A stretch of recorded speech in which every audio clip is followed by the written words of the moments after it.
Assalamualaikum warahmatullahi wabarakatuh. Perkenalkan, nama saya Vicky Salamatul Umah, NIM 3519107.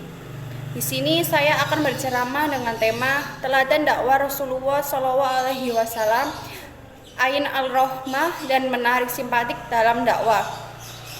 Assalamualaikum warahmatullahi wabarakatuh. Alhamdulillahirabbil alamin wa bihi nasta'in wa ala umuri dunya waddin. Assalatu wassalamu ala asrofil anbiya'i wal mursalin wa ala alihi wa sahbihi ajmain, amma ba'du. Puji syukur kehadirat Allah Subhanahu wa taala, Tuhan yang Maha Esa yang telah memberikan berkah dan rahmat-Nya. Sholawat serta salam selalu tercurahkan kepada Nabi Muhammad SAW, dan semoga kita semua mendapatkan syafaat di akhir. Amin. Amin ya robbal alamin. Rasulullah SAW selalu melihat sisi kebaikan sahabatnya. Walaupun tidak dipungkiri, Rasulullah SAW juga melihat sisi keburukannya. Terkait dengan kewajiban menutup aib keburukan sesama muslim, Rasulullah SAW berkata, "Dan barang siapa yang menutupi aib seorang muslim sewaktu di dunia, maka Allah akan menutup aibnya di dunia dan di akhirat. Sesungguhnya Allah akan senantiasa menolong seseorang hamba, selalu ia menolong saudaranya." Hadis riwayat Tirmizi. Salah satu keistimewaan Rasulullah SAW adalah pemaaf dan sabar. Karena itulah Rasulullah SAW memiliki nama Ahmad. Ahmad artinya adalah paling terpuji. Allah Subhanahu wa taala menyematkan nama Ahmad yang bermakna superlatif kepada kekasihnya. Karena memang Rasulullah SAW tidak pernah melihat sisi keburukan sahabatnya. Tidak ada yang lebih terpuji melebihi Rasulullah SAW. Tutur kata, perilaku, dan sikap Rasulullah SAW benar-benar Ahmad, paling terpuji. Ketika Aisyah ditanya bagaimana budi pekertinya, beliau menjawab, akhlak adalah Al-Quran. Mencintai Rasulullah SAW berarti mencintai Al-Quran, dan Al-Quran itu adalah kalamullah. Sebuah kisah menarik dan asyik untuk disimak di Madinah. Ada seorang sahabat Rasulullah SAW yang bernama Abdullah. Dia sosok sahabat yang sukanya minum minuman keras atau biasa disebut pemabuk. Bahkan pernah juga mabuk di samping Rasulullah SAW. Namun sahabat yang satu sangat mencintai Allah Subhanahu wa taala dan Rasulullah SAW. Walaupun suka mabuk, terang saja semua sahabat lain jengkel kepadanya. Masa mencintai Rasulullah SAW namun mabuk di samping Rasulullah SAW. Berkali-kali sahabat ini dijilid atau hukum cambuk oleh Rasulullah SAW karena ulahnya.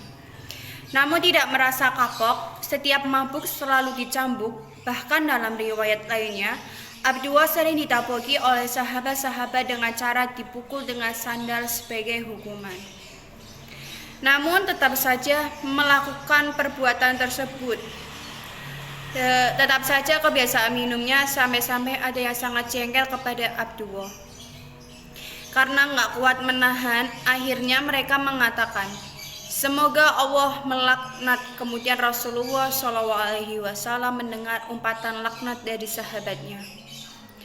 Lalu Rasulullah SAW menjawab, "Jangan melakukan itu, melaknat, karena sesungguhnya dia mencintai Allah Subhanahu wa taala dan Rasulnya." Diterangkan dalam kitab Fathu Al-Bahri Syarah Shahih hadis riwayat Bukhari bab Al-Hudud. Itulah pembelaan Rasulullah SAW kepada sahabat Abdullah sang pemabuk. Dalam riwayat lain, Rasulullah SAW mengingatkan sahabat yang melaknat Abdullah dengan mengatakan, Jangan kalian membantu setan menjerumuskan saudara kalian. Sejak saat ini, para sahabat tidak lagi melaknat Abdullah karena perilaku Abdullah yang suka mabuk-mabukan. Kewajiban bagi sesama muslim adalah mendoakan dengan kebaikan. Karena tidak ada yang berhak bagi seorang muslim yang masih percaya dan beriman kepada Allah Subhanahu wa taala dan Rasul-Nya hanya karena maksiat kemudian dia melaknat. Dan karena sering mabuk-mabukan, maka kawan-kawannya selalu menyebutnya dengan keledai himar. Himar merupakan hewan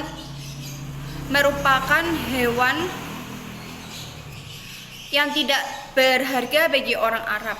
Biasanya kalau ada orang yang buruk kelakuannya, orang Arab memanggilnya wahai himar. Seperti di Indonesia biasanya memanggil dengan anjing. Namun Abdullah tidak marah dengan panggilan tersebut dan juga tidak membalas dendam dengan hukuman cambuk. Bagi Abdullah, nikmat yang paling sangat berharga adalah masih bisa mencintai Allah Subhanahu wa taala dan Rasulullah sallallahu alaihi wasallam. Bisa dekat dengan junjungan Nabi Muhammad sallallahu alaihi wasallam. Kemudian terdapat 3 pelajaran dakwah dari hadis yang tadi, yaitu prinsip Ain al-Rohmah dalam dakwah, yang kedua prinsip tabsyir bukan tanfir dalam dakwah, dan yang terakhir adalah larangan melaknat orang yang bermaksiat. Dan saya akan menjelaskan satu persatu dari prinsip tersebut. Yang pertama adalah prinsip Ain al-Rohmah dalam berdakwah atau biasa disebut berdakwah dilakukan dengan kasih sayang. Nabi selalu menebarkan kasih sayang terhadap manusia, tidak hanya kepada sesama manusia saja, melainkan dengan hewan, tumbuh-tumbuhan, bahkan benda mati. Rasulullah selalu menebarkan kasih sayang. Dan sudah barang tentu kalau dai itu harus mempunyai rasa kasih sayang, agar saat berdakwah memiliki kepekaan, perasaan saat menyikapi orang lain. Ada juga lawan dari Ain al-Rohmah adalah Ain al-Adawah, yang artinya sorotan mata yang penuh amarah, kebencian dan permusuhan. Kita jangan sampai memiliki sifat seperti itu. Dan sudah terbukti jika Rasulullah memiliki rasa kasih sayang. Contohnya yang tadi sudah saya jelaskan, ketika Abdullah yang bermaksiat minum khamr, kemudian ada sahabat yang melaknat Abdullah, dan Rasulullah langsung melarang sahabatnya untuk melaknat Abdullah karena Rasulullah selalu melihat sisi positif dari Abdullah. Bahkan di hati Abdullah selalu mencintai Allah dan Rasul-Nya. Lalu prinsip yang kedua yaitu prinsip tabsyir bukan tanfir dalam dakwah. Apa sih tabsyir itu? Tabsyir adalah memberikan sebuah berita gembira atau kabar yang menyenangkan bagi orang-orang yang taat terhadap perintahnya. Selain tabsyir, ada juga tanfir. Tanfir artinya menyampaikan sesuatu, baik ucapan atau perbuatan yang menyebabkan antipati dan tidak respek pada diri sasaran dakwah, sehingga mereka lari menjauh dan tidak simpatik dengan ajaran Islam. Dari kedua tersebut, yang paling penting digunakan ketika berdakwah adalah tabsyir, karena orang yang kita dakwai akan semakin mendekat untuk menjalankan ajaran yang mulia dan ajaran yang benar. Lalu yang terakhir adalah larangan melaknat orang yang bermaksiat. Kenapa sih Rasulullah melarang melaknat orang yang bermaksiat? Karena beliau sadar semakin keburukan harus diubah dengan cara yang baik. Bila pelaku maksiat dimarah dan dikasari besar, kemungkinan hatinya semakin keras dan menjauh dari Islam. Dan sebaiknya pelaku yang telah melakukan perbuatan salah diberikan nasihat. Dan adab-adab dalam memberikan nasihat itu ada berbagai macam, yaitu nasihat didasari dengan rasa ikhlas, menasehati dengan cara yang benar sesuai syariat, menggunakan kata-kata yang baik, jangan memaksa nasihat untuk diterima, dan menasehati di depan umum, dan lain-lain masih banyak. Demikian ceramah agama yang dapat saya sampaikan pada kesempatan ini. Semoga dapat bermanfaat bagi kita semua dan dapat kita aplikasikan dalam kehidupan sehari-hari.